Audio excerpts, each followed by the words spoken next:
আকাশবাণী খবর পড়ছে চঞ্চল ভট্টাচার্য। প্রথমে বিশেষ খবর।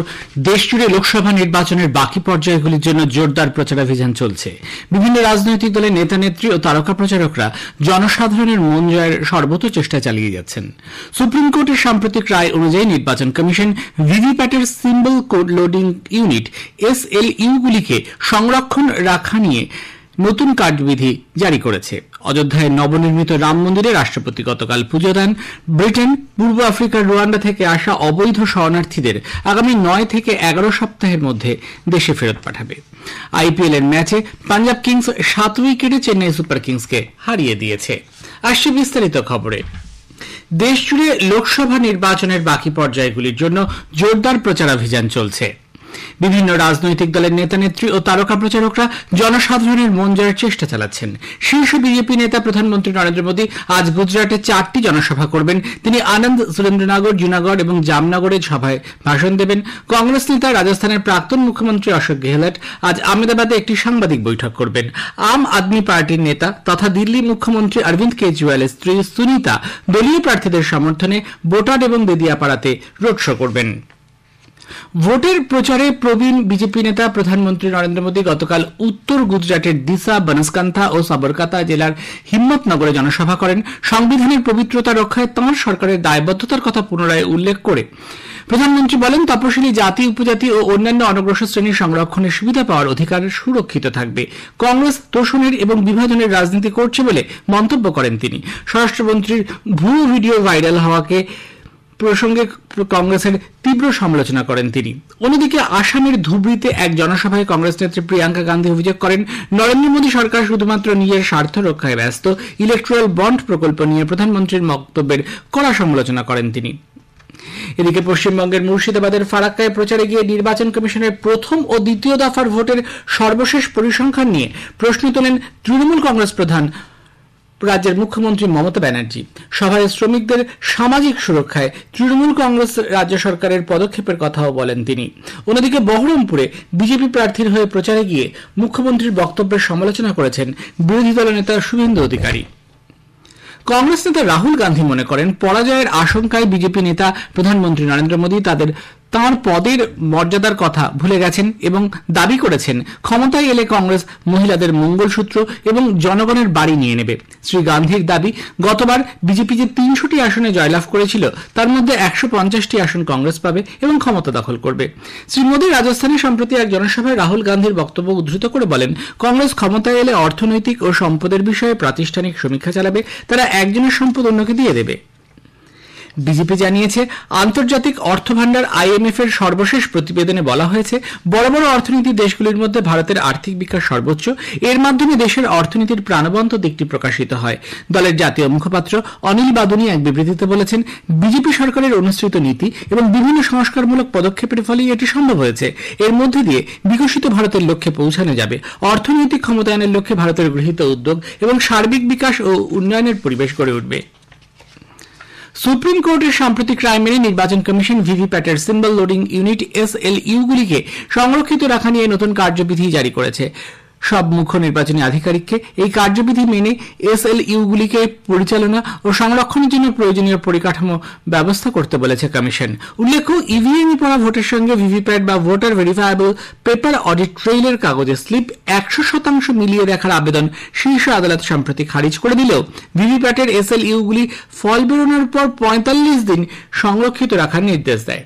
1 মে বা তারপর ভিভিপ্যাটে প্রার্থীদের প্রতীক লোড করার প্রক্রিয়ার এই সংশোধিত কার্যবিধি মেনে চলা বাধ্যতামূলক বলে জানিয়েছে কমিশন। ভোটে ব্যবহৃত ও সংরক্ষিত SLU কন্টেনারগুলিকে গোলাপি কাগজে এমনভাবে সিল করা হবে যাতে সিল না ভেঙে কন্টেনার খোলা না যায়। নির্বাচন কমিশন আপত্তিকর ও অবমাননাকর মন্তব্যের জন্য তেলেঙ্গানার প্রাক্তন মুখ্যমন্ত্রী এবং BRS প্রধান কে চন্দ্রশেখরের ভোট প্রচারের ওপর 48 ঘণ্টা নিষেধাজ্ঞা আরোপ করেছে। গত রাত 8টা থেকে এই নিষেধাজ্ঞা কার্যকর হয়েছে। দিল্লি পুলিশের বিশেষ সেল জাতীয় রাজধানী অঞ্চলের বিভিন্ন স্কুলে বোমা বিস্ফোরণের হুমকির ইমেল আসার ব্যাপারে মামলা রুজু করেছে। যদিও স্বরাষ্ট্র মন্ত্রক জানিয়েছে এই হুমকি ভুয়ো, তল্লাশি চালিয়ে কিছুই মেলেনি। দিল্লির উপরাজ্যপাল বিনয় কুমার সাক্সেনা এ ব্যাপারে পুলিশ কমিশনার সঞ্জয় আরোরার কাছ থেকে সর্বোচ্চ স্তরে একটি সবিস্তারের প্রতিবেদন তলব করেছেন। এ নিয়ে পুলিশ কমিশনারের সঙ্গে তার কথাও হয়। এপ্রিল মাসে সংগৃহীত জিএসটির পরিমাণ এ যাবৎ সর্বোচ্চ বলে অর্থমন্ত্রক জানিয়েছে। এই সময় 2,10,00,000 কোটি টাকার জিএসটি আদায় হয়েছে। অর্থমন্ত্রক সূত্রে জানানো হয়েছে, গত বছরের তুলনায় এই অর্থ 12.4% বেশি। অভ্যন্তরীণ লেনদেন এবং আমদানির পরিমাণ বেড়ে যাওয়ায় জিএসটি আদায়ে এই বৃদ্ধি বলে জানা গেছে। এ খবর প্রচারিত হচ্ছে আকাশবাণী থেকে। রাষ্ট্রপতি দ্রৌপদী মুর্মু গতকাল শ্রীরাম জন্মভূমি মন্দিরে রামলালা দর্শন করেন এবং পুজো দেন। একদিনের সফরে গতকাল তিনি অযোধ্যায় পৌঁছেছেন। মহর্ষি বাল্মীকি আন্তর্জাতিক বিমানবন্দরে তাঁকে স্বাগত জানান উত্তরপ্রদেশের রাজ্যপাল আনন্দীবেন প্যাটেল। বিমানবন্দর থেকে তিনি হনুমানগড়ি গিয়ে ভগবান হনুমানের পূজার্চনা করেন। সন্ধ্যায় পূর্ণ আচার অনুষ্ঠানের মাধ্যমে সরজু আরতিতে অংশগ্রহণ করেন তিনি। গত 22শে জানুয়ারি নবনির্মিত মন্দিরে রামলালার প্রাণ প্রতিষ্ঠার পর সেখানে রাষ্ট্রপতি দ্রৌপদী মুর্মুর এটিই প্রথম সফর। উত্তরাখণ্ডের চারধাম যাত্রার প্রস্তুতি এখন চূড়ান্ত পর্যায়ে। এবছরের যাত্রাকে আরো জাঁকজমকপূর্ণ করে তুলতে রাজ্য সরকার সব ধরনের প্রয়াস চালাচ্ছে। পুণ্যার্থীদের জন্য থাকছে নানা রকমের ব্যবস্থা। উত্তরাখণ্ডের মুখ্য সচিব রাধা রাতুলি যাত্রার প্রথম 15 দিন যাতে চারধাম, বিশেষত কেদারনাথে ভিআইপিদের যাতায়াত কম থাকে তা নিশ্চিত করতে বিভিন্ন দপ্তরকে নির্দেশ দিয়েছে। অন্যদিকে মুখ্যমন্ত্রী পুষ্কর সিং ধামি নিজে প্রস্তুতির সব দিক খতিয়ে দেখছেন। সমস্যার হাত থেকে বাঁচাতে পুণ্যার্থীদের একমাত্র আইআরসিটিসির মাধ্যমে চারধামের জন্য হেলিকপ্টার পরিষেবা বুক করার আর্জি জানিয়েছে রাজ্য সরকার। দুদিন বন্ধ থাকার পর জম্মু শ্রীনগর জাতীয় সড়কে হালকা যান চলাচল শুরু হয়েছে গতকাল থেকে। রামবান জেলায় ভারী বৃষ্টির ভূমিধসের ফলে ওই জাতীয় সড়ক সম্পূর্ণ স্তব্ধ হয়ে যায়, তবে ভারী যান চলাচল এখনো বন্ধ। ত্রিপুরায় খাদ্য ও গণবন্টন দপ্তর থেকে এক বিজ্ঞপ্তিতে জানানো হয়েছে, সরবরাহ কম হওয়ায় রাজ্যের পেট্রোল ডিজেল সরবরাহ নিয়ন্ত্রণ করা হয়েছে। গতকাল থেকে এই নিয়ন্ত্রণ কার্যকর করা হচ্ছে। নির্দেশ অনুযায়ী পেট্রোল পাম্পগুলিতে 2 চাকার যান, 3 চাকার যানে দৈনিক 200 টাকার পেট্রোল সরবরাহ করা হবে। 4 চাকার ছোট গাড়িতে দৈনিক 500 টাকার পেট্রোল সরবরাহ করা হবে। ডিজেল চালিত 3 চাকার যানে প্রতিদিন 3 লিটার ডিজেল, 4 চাকার গাড়িতে দৈনিক 15 লিটার ডিজেল, বাসের জন্য দৈনিক 60 লিটার এবং মিনি বাসের জন্য দৈনিক 40 লিটার ডিজেল সরবরাহ করা হবে। জিপ গাড়ির জন্য দৈনিক 20 লিটার সরবরাহ হবে। 12 চাকার ট্রাকে দৈনিক 40 লিটার সরবরাহ করা হবে। 12 চাকার ট্রাকে দৈনিক 80 লিটার ডিজেল সরবরাহ করা হবে বলে জানানো হয়েছে। বলিউড অভিনেতা সালমান খানের বাড়ির সামনে গুলি চালানোর ঘটনায় জড়িত 2 অস্ত্র সরবরাহকারীর একজন পুলিশ হেফাজতে আত্মহত্যা করেছে। পুলিশ জানিয়েছে, অনুপ থাপার নামে ওই অভিযুক্ত গতকাল সকাল 11টা নাগাদ স্নানঘরে আত্মহত্যার চেষ্টা চালায়। তড়িঘড়ি জিটি হাসপাতালে তাকে নিয়ে যাওয়া হলে চিকিৎসক মৃত বলে ঘোষণা করে। ব্রিটেন পূর্ব আফ্রিকার রোয়ান্ডা থেকে আসা অবৈধ শরণার্থীদের আগামী 9 থেকে 11 সপ্তাহের মধ্যে দেশে ফেরত পাঠাবে। দেশের প্রধানমন্ত্রী ঋষি সুনাকের অভিবাসন নীতি অনুযায়ী এই পদক্ষেপ করা হবে বলে জানানো হয়েছে।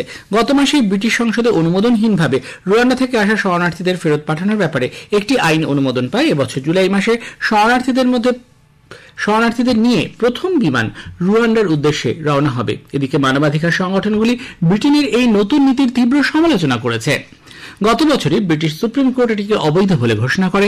চলতি বছর পর্যন্ত 7,500-এর বেশি শরণার্থী ফ্রান্স থেকে ছোট ছোট নৌকায় ইংল্যান্ডে পৌঁছেছেন।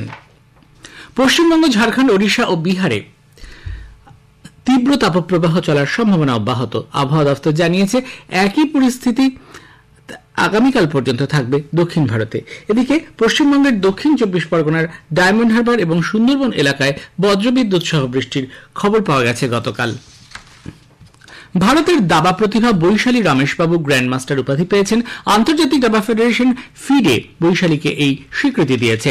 কোনেরু হাম্পি এবং হারিকা দ্রোনাভাল্লির পর বৈশাখী রমেশবাবু ভারতের 3য় মহিলা গ্র্যান্ডমাস্টার হলেন। চেন্নাইয়ের এম.এ. চিদম্বরম স্টেডিয়ামে গতকাল আইপিএল ম্যাচে পাঞ্জাব কিংস 7 উইকেটে চেন্নাই সুপার কিংসকে হারিয়ে দিয়েছে। পাঞ্জাব টসে জিতে চেন্নাইকে ব্যাট করতে পাঠায়। চেন্নাই নির্ধারিত 20 ওভারে 7 উইকেট হারিয়ে 162 রান তোলে। জবাবে ব্যাট করতে নেমে পাঞ্জাব 3 উইকেট হারিয়ে 13 বল বাকি থাকতেই ম্যাচ জিতে নেয়। চীনের চেংদুতে থমাস কাপের গ্রুপ পর্বে ভারতীয় পুরুষ দল 1-4 ইন্দোনেশিয়ার কাছে পরাজিত হয়েছে। গ্রুপ পর্বে ইংল্যান্ড ও থাইল্যান্ডকে হারিয়ে ভারতীয় দল ইতিমধ্যেই কোয়ার্টার ফাইনালে জায়গা করে নিয়েছে। শেষে বিশেষ বিশেষ খবর আরও একবার। দেশ জুড়ে লোকসভা নির্বাচনের বাকি পর্যায়গুলির জন্য জোরদার প্রচারাভিযান চলছে। সুপ্রিম কোর্টের সাম্প্রতিক রায় অনুযায়ী নির্বাচন কমিশন ভিভিপ্যাটের সিম্বল লোডিং ইউনিট SLU গুলিকে সংরক্ষিত রাখা নিয়ে নতুন কার্যবিধি জারি করেছে। খবর শেষ হলো।